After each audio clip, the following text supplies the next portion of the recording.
Hey, how's it going, guys? Mr. Boss for the win here, and in today's Red Dead Redemption 2 video, I'm going to be telling you guys about 5 reasons why it's better to be a good or honorable outlaw in RDR2. So honor and the honor system in Red Dead Redemption 2 is one of the biggest parts of the game, and the way you play as Arthur is ultimately going to determine if he is a honorable or dishonorable character. Now, there's certainly no right or wrong way to play as either one. It's an open world game and you can choose whatever route you want, but there are certainly way more benefits to being a good outlaw, and we're going to be talking about those in this video today.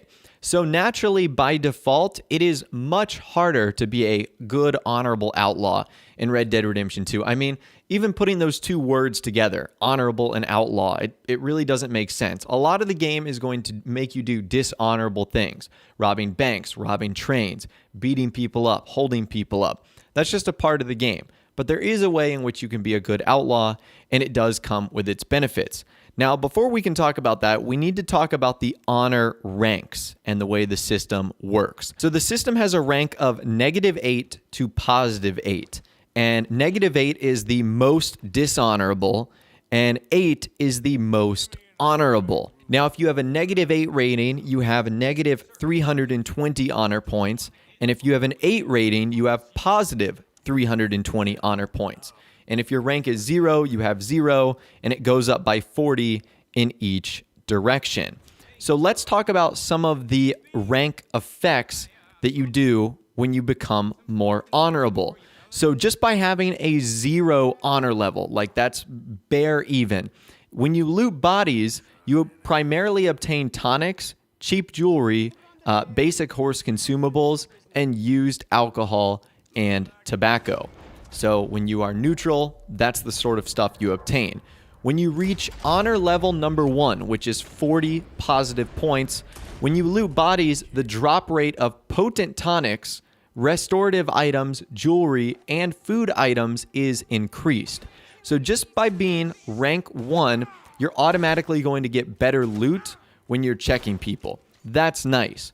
When you reach rank number 2, which is 80 honor points, you're going to get a 10% discount in all shops, whether it's the gunsmith, the tailor, the doctor, 10%.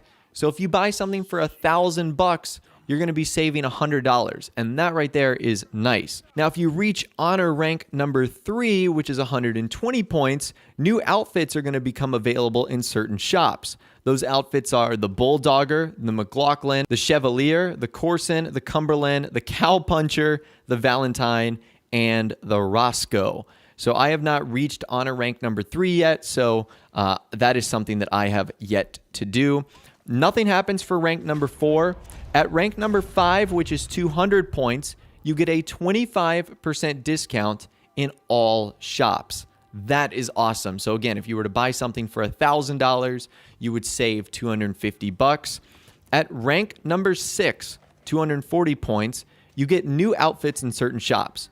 Those outfits are the Scrapper, the Farer, the Gambler, the Duville, the Faulkton, the Drifter, the Dewberry Creek, and the Drover. So more outfits right there.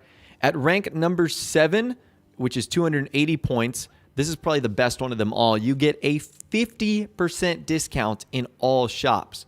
So once again, if something cost $1,000, it would only be $500 for you. That is insane. And again, that applies to stables, that applies to gunsmiths, all that sort of stuff. Now, honor rank number 8 doesn't get you anything. That is simply just the max. And if you guys are wondering, there is only one rank effect for being negative. And that is if you are -1 or below, which is -40 points.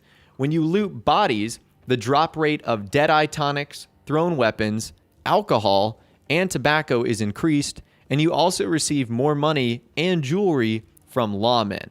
So there is that bonus right there. Now, another benefit of becoming a good outlaw is you can actually get a special grip for guns. This grip is called the Hero Pearl Grip, which is available exclusively for the Cattleman Revolver if your honor rank is 4 or higher. So even though there wasn't an effect for being rank 4 or higher, you unlock a special grip. Now, there is also one for being the opposite rank, -4 dishonorable. That is the Gunslinger Ebony Grip. And both of those look really cool. And that one is for the double action revolver. So I guess it sort of depends on what you want. But if you choose to be an honorable outlaw, you will get an exclusive grip for the Cattleman revolver, which no one else in the game is going to be able to get. Now, in addition to that, there's also some unsung sort of characteristics and perks about being a good outlaw. And one of those is that the townspeople will genuinely just be nicer to you. Like, the interactions you have with people are going to be completely different. And if you're a good outlaw, people are going to be nice to you. They're not going to run away from you. They're not going to cower in fear. However, if you're on the opposite end of that spectrum, you are going to be completely feared by everyone. Now, I'm sure you guys are wondering right now, how do you go about gaining honor points? Because it's pretty easy to lose honor points. You just kind of have to use common sense. If you rob someone, if you hold someone up, if you beat someone up, you will lose honor points. So that right there is pretty straightforward. How do you go about gaining honor points? Well, it's pretty straightforward as well, but there's some things that you might not know that will get you honor points. Like, for example, if you disarm a dueling opponent, that will get you 10 honor points. If you donate to the gang via the tithing box, that'll get you 10 honor points. If you actually surrender to a lawman and serve your time in jail, you'll get 5 honor points. If you kill rats in town or complete camp chores, you'll get 5 honor points too. And if you pay off your debts for committing crimes, you'll get 5 honor points for that way as well. Now, those are all ambient events. There's also mission events that can occur as well. Like, for example, there's a mission in Chapter 2 called Polite Society, where you have the option to pull the witness up from the cliff. If you do that, you'll get plus 10 honor points. However, if you don't, you get -5. So it's instances like that that will allow you to get your honor points up even higher. There's also random chances that will happen out in the wild and in towns. Like, for example, if you find someone on the side of the road and they're sick, if you give them medicine, you're going to get more honor points. So you just sort of have to use common sense when it comes to these sort of things. Now, one trick that I like to use, at least for me, if I was trying to rank up my honor really quickly, and that is fishing. So if you catch a fish and you let it go back into the water, you get plus 10 honor points. And it is super easy to catch those little fish. So that's what I would recommend, is you just like fish for 30 minutes. You don't try and catch legendary fish because you just want to reel them in and let them go.